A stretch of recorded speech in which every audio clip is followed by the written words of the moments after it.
ਸ਼ਰਮਾ ਜੀ, ਖਬਰਾਂ ਦੀ ਸ਼ੁਰੂਆਤ ਕਰੀਏ ਇਸ ਟਾਈਮ ਦੀ ਸਭ ਤੋਂ ਜ਼ਿਆਦਾ ਚਰਚਿਤ ਖਬਰ ਤੋਂ। ਉਸ ਖਬਰ ਉੱਤੇ ਵਿਰੋਧੀ ਵੀ ਚਰਚਾ ਕਰ ਰਹੇ ਨੇ ਤੇ ਪੰਜਾਬ ਦੇ ਚਿੰਤਕ ਵੀ ਚਰਚਾ ਕਰ ਰਹੇ ਨੇ।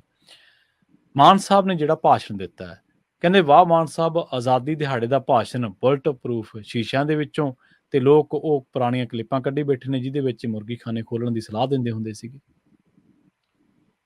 ਪ੍ਰਵੀਨ ਜੀ, ਪੰਜਾਬ ਦੇ ਮੁੱਖ ਮੰਤਰੀ ਭਗਵੰਤ ਮਾਨ ਹੋਰੀ ਜਲੰਧਰ ਦੇ ਗੁਰੂ ਗੋਬਿੰਦ ਸਿੰਘ ਸਟੇਡੀਅਮ ਦੇ ਵਿੱਚ ਤਿਰੰਗਾ ਲਹਿਰਾਉਣ ਲਈ ਗਏ ਸੀ ਜੀ। 1 ਘੰਟਾ 52-53 ਮਿੰਟ ਇਹਨਾਂ ਨੇ ਉਸ ਥਾਂ ਤੇ ਗੁਜ਼ਾਰਿਆ ਜੀ। ਉਸ ਦੇ ਵਿੱਚੋਂ 30 ਮਿੰਟ ਇਹਨਾਂ ਨੇ ਭਾਸ਼ਣ ਦਿੱਤਾ। ਠੀਕ ਹੈ ਜੀ। 30 ਮਿੰਟ ਦਾ ਭਾਸ਼ਣ 16 ਲੱਖ ਦੇ ਸ਼ੀਸ਼ਿਆਂ 'ਚ ਖੜ ਕੇ ਦਿੱਤਾ। 16 ਲੱਖ ਰੁਪਈਆ ਉਹਦੇ ਤੇ ਕਹਿੰਦੇ ਲਾਇਆ ਗਿਆ। ਬੁਲਟ ਪ੍ਰੂਫ ਸ਼ੀਸ਼ਿਆਂ 'ਚ ਖੜ ਕੇ ਮੁੱਖ ਮੰਤਰੀ ਸਾਹਿਬ ਨੇ ਭਾਸ਼ਣ ਦਿੱਤਾ। ਉਹ ਬੁਲਟ ਪ੍ਰੂਫ ਕੈਬਨ ਅੱਜ ਪੰਜਾਬ 'ਚ ਚਰਚਾ ਦਾ ਵਿਸ਼ਾ ਬਣ ਗਿਆ। ਕੀ ਮੁੱਖ ਮੰਤਰੀ ਸਾਹਿਬ ਨੂੰ ਸਿਰਫ ਫੀਲਿੰਗ ਚੱਕਣ ਦਾ ਸੀਗਾ ਕਿ ਹਾਂ ਵੀ ਕਿਸੇ ਸਮੇਂ ਲਾਲ ਕਿਲੇ ਤੇ ਇਹੋ ਜਿਹੇ ਐ ਸ਼ੀਸ਼ੇ 'ਚ ਲਾ ਕੇ ਭਾਸ਼ਣ ਦਿੰਦੇ ਹੁੰਦੇ ਸੀ, ਉਹੀ ਜੀ ਫੀਲਿੰਗ ਲੈਣੀ ਸੀ, ਜਾਂ ਸੱਚਮੁੱਚ ਪੰਜਾਬ ਦੀ ਸਥਿਤੀ ਇਹ ਹੋ ਗਈ ਹੈ ਕਿ ਪੰਜਾਬ ਨੂੰ ਬੁਲਟ ਪ੍ਰੂਫ ਸ਼ੀਸ਼ਿਆਂ 'ਚ ਰੱਖਣ ਦੀ ਲੋੜ ਪੈ ਗਈ? ਸਹੀ। ਫਿਰ ਇਕੱਲੇ ਮੁੱਖ ਮੰਤਰੀ ਲਈ ਬੁਲਟ ਪ੍ਰੂਫ ਸ਼ੀਸ਼ੇ ਕਿਉਂ? ਬਾਕੀਆਂ ਦੀ ਜਾਨ ਮਾਲ ਦੀ ਰਾਖੀ ਕਿਹਨੇ ਕਰਨੀ ਹੈ? ਜੇ ਆਪਣੀ ਜਾਨ ਮਾਲ ਦੀ ਰਾਖੀ ਕਰਨੀ ਹੈ ਮੁੱਖ ਮੰਤਰੀ ਨੇ, ਪੰਜਾਬ ਤੋਂ ਅਸੀਂ ਲਵਾਰਸ ਛੱਡਤਾ। ਪ੍ਰਵੀਨ ਜੀ, ਪੰਜਾਬੀ 'ਚ ਕਹਾਵਤ ਆ ਕਿ ਹੱਥਾਂ ਨਾਲ ਦਿੱਤੀਆਂ ਮੂੰਹ ਨਾਲ ਖੁੱਲਣੀਆਂ ਪੈਂਦੀਆਂ। ਹੈਗੀ ਹੈ, ਬਿਲਕੁਲ ਸਹੀ। ਪਰ ਮੁੱਖ ਮੰਤਰੀ ਸਾਹਿਬ, ਤੁਸੀਂ ਹੀ ਕਹਿੰਦੇ ਹੁੰਦੇ ਸੀ ਕਬੱਡੀ ਦੇ ਖੇਡ ਮੈਦਾਨਾਂ 'ਚ ਕਿ ਘੂੰ ਘੂੰ ਕਰਦੀਆਂ ਲਾਲ ਬੱਤੀ ਵਾਲੀਆਂ ਗੱਡੀਆਂ ਆਉਂਦੀਆਂ ਐ ਹੂਟਰ ਮਾਰਦੀਆਂ ਆਉਂਦੀਆਂ ਡਰਾਉਣੀਆਂ, ਹੈ ਨਾ, ਕਿ ਜੇ ਇੰਨਾ ਹੀ ਡਰ ਲੱਗਦਾ ਹੈ ਫਿਰ ਭਾਈ ਮੁਰਗੀ ਖਾਨੇ ਖੋਲ ਲਓ। ਅੱਜ ਜਿਨ੍ਹਾਂ ਲਈ ਤੁਸੀਂ ਕਹਿੰਦੇ ਸੀ, ਅੱਜ ਉਹਨਾਂ ਨੂੰ ਬੋਲਣ ਦਾ ਮੌਕਾ ਦਿੱਤਾ ਤੁਸੀਂ। ਜੀ ਸਹੀ, ਬਿਲਕੁਲ।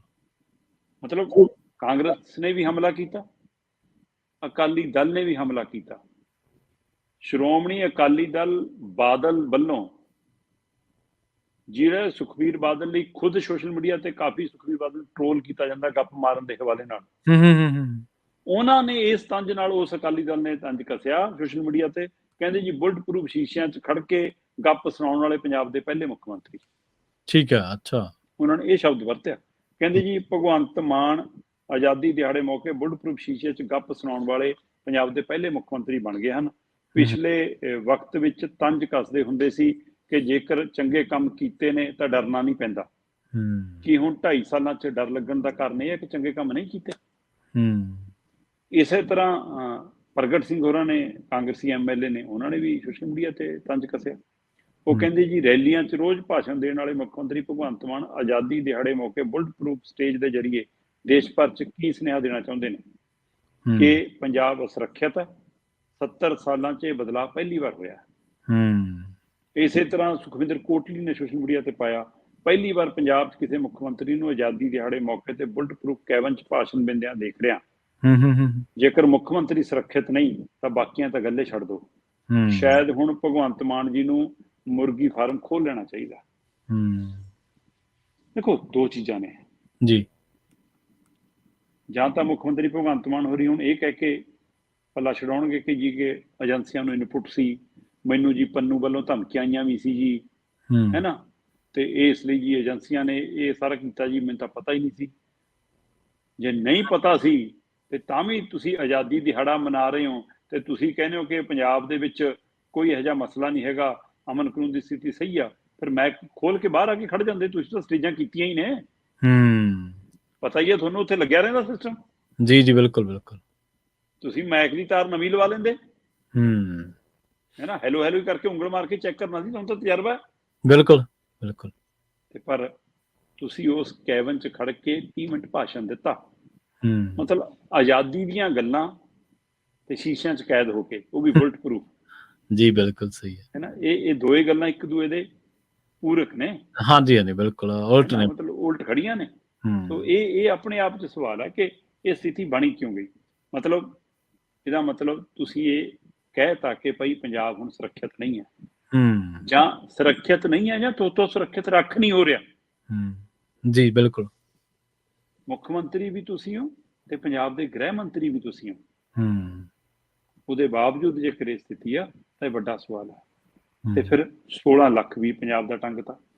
ਜੀ ਬਿਲਕੁਲ। ਇਹਨੇ ਬੜੀ ਚਰਚਾ ਛੇੜਤੀ ਆ। ਔਰ ਆਮ ਆਦਮੀ ਪਾਰਟੀ, ਉਹਦੀ ਸਰਕਾਰ, ਉਹਨਾਂ ਦੇ ਲੀਡਰਸ਼ਿਪ, ਹੂੰ ਉਹ ਵੀ ਇਸ ਮਸਲੇ ਦੇ ਸੰਬੰਧਿਤ ਸਵਾਲ ਤੋਂ ਮੂੰਹ ਲੁਕਾਉਂਦੇ ਫਿਰ ਰਹੇ ਨੇ। ਹੂੰ ਉਹ ਵੀ ਮੀਡੀਆ 'ਚ ਜਵਾਬ ਨਹੀਂ ਦੇਣਾ ਚਾਹੁੰਦੇ। ਤੇ ਹੂੰ ਮੈਨੂੰ ਲੱਗਦਾ ਇਸ ਮਸਲੇ ਤੇ ਟਿੱਪਣੀ ਮੁੱਖ ਮੰਤਰੀ ਸਾਹਿਬ ਦੀ ਵੀ ਨਹੀਂ ਆਉਣੀ।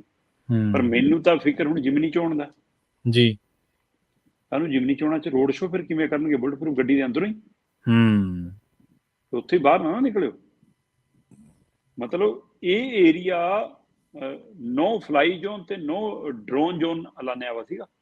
ਅੱਛਾ ਠੀਕ ਹੈ ਨਾ। ਇਹਦਾ ਮਤਲਬ ਮੈਂ ਕਹਿੰਦਾ ਕੋਈ ਵੀ ਮਸਲਾ ਹੋਵੇ, ਪਰ ਆ ਬੁਲਟ ਪ੍ਰੂਫ ਸ਼ੀਸ਼ਿਆਂ ਵਾਲੀ ਫੋਟੋ ਨੇ ਹੂੰ ਪੰਜਾਬ ਵਾਸੀਆਂ ਦੇ ਮਨਾਂ 'ਚ ਇੱਕ ਨਵਾਂ ਡਰ ਵੀ ਪੈਦਾ ਕਰਤਾ, ਹੂੰ ਹੂੰ ਇੱਕ ਖੌਫ ਵੀ ਪੈਦਾ ਕਰਤਾ, ਇੱਕ ਸਵਾਲ ਵੀ ਪੈਦਾ ਕਰਤਾ। ਹੂੰ ਤੇ ਮੁੱਖ ਮੰਤਰੀ ਸਾਹਿਬ ਨੇ ਆਪਣੇ ਲਈ ਉਹ ਸਵਾਲ ਵੀ, ਤੀਰ ਵੀ ਖੜੇ ਕਰਾ ਲਏ, ਜਿਹੜੇ ਸਵਾਲ ਤੁਸੀਂ ਕਦੇ ਵਿਰੋਧੀਆਂ ਕੰਨੀ ਕਰਦੇ ਸੀ, ਦੂਸਰੇ ਲੀਡਰਾਂ ਕੰਨੀ ਕਰਦੇ ਸੀ, ਕਿ ਹੁਣ ਮੁਰਗੀਖਾਨੇ ਖੋਲਣੇ ਪੈਣਗੇ ਫਿਰ।